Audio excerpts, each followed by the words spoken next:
Hey guys, this is just going to be a quick video showcasing my take on a bowl vise designed by Chris Borg, and here it is. Alright, so I know that this thing looks like an octopus fucked Megatron, but underneath all of the chaos lies a lot of functionality. The actual vise itself was designed by a guy called Squin on printables, and the way it works essentially is that you've got these two knobs on the bottom of the vise which allow you to slide it closer or further away from each other, and then you have this knob on the top here which allows you to change the angle of the little gripper and then tighten it down. So I can go and grab a PCB, put it in like this, change this angle, close that, and then tighten down the things on the bottom. Now I can either rotate the entire vise to be able to get a better angle at soldering on it, or I can just rotate these and move the entire thing like that if I want to change it, giving you really good access at all angles.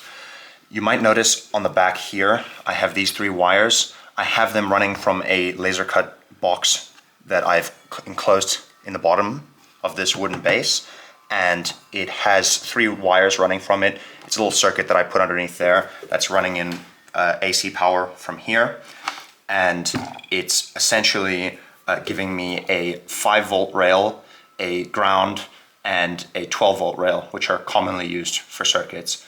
And I can solder them directly to this PCB, or I can put them in this breadboard and then use the helping hands to connect them to the PCB, whichever I really want to do.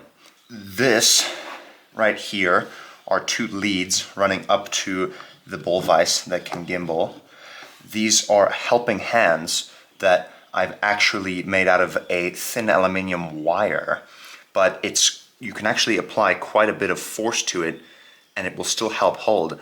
But the fact that it's made of aluminium, and I've cleaned the contacts on both ends, meaning that it's entirely conductive, meaning I can probe here and connect each of these helping hands to a breadboard, connecting it anywhere I need. I can hook up either a logic analyzer or my multimeter directly to a PCB that I'm working on. I mean, I don't have an oscilloscope, but I mean, the analog waveforms are overrated anyway. Now, way up here, I have a bendable arm that it's just got a little light on it. Now, I can hit here for a brighter light. You won't really be able to see it because the whole scene is very well lit here. But in my room, it is a lot nicer to have a light that I can put directly to where I'm working. It also has a slightly dimmer in case I don't want to blind myself, and then it has a seizure mode, which is most certainly a feature and definitely not a consequence of me using a broken headlamp. I also have this magnifying glass, which I can slide all the way over here and then have it right where I'm working, and I can change its angle to help me really focus down nicely on something small. I don't do much SMD work, but this thing will be really handy if I do decide to do some. Additionally, I have this fan, which is basically just two fans, little 12-volt fans, stacked on top of each other. And in here I have a carbon filter to filter solder fumes. I can put it right here, and then there's a switch underneath the board.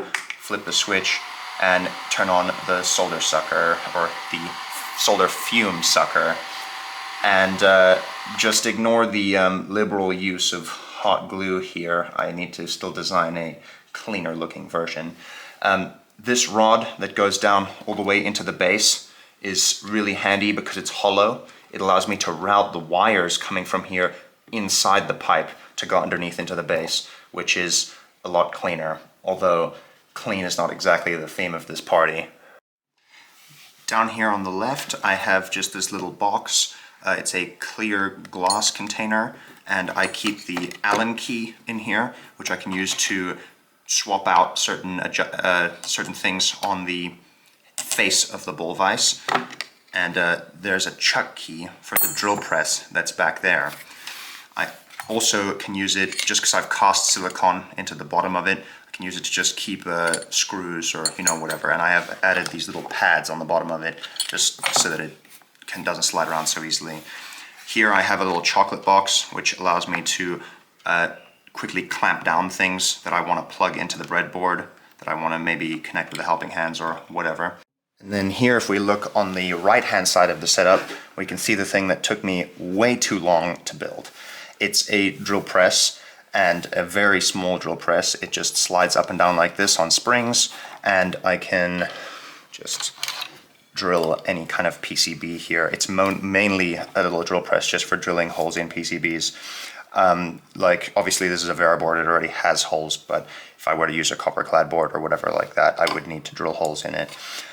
It's got a little chuck right here. I'm using gears from an old RC car to give a bit of a gear reduction, and then it's got a speed controller knob over here, allowing me to adjust it from really slow, don't really know why you'd want it to be that slow, to much faster. Now it looks like there's a bit of wobble here, but once I put the actual drill bit in it, the drill bit doesn't wobble. I am not totally sure what is up with that. Last but not least, we have a really strong helping hand which can withstand quite a lot of force with a much bigger gripper on it. It's made from a thicker aluminium wire in here.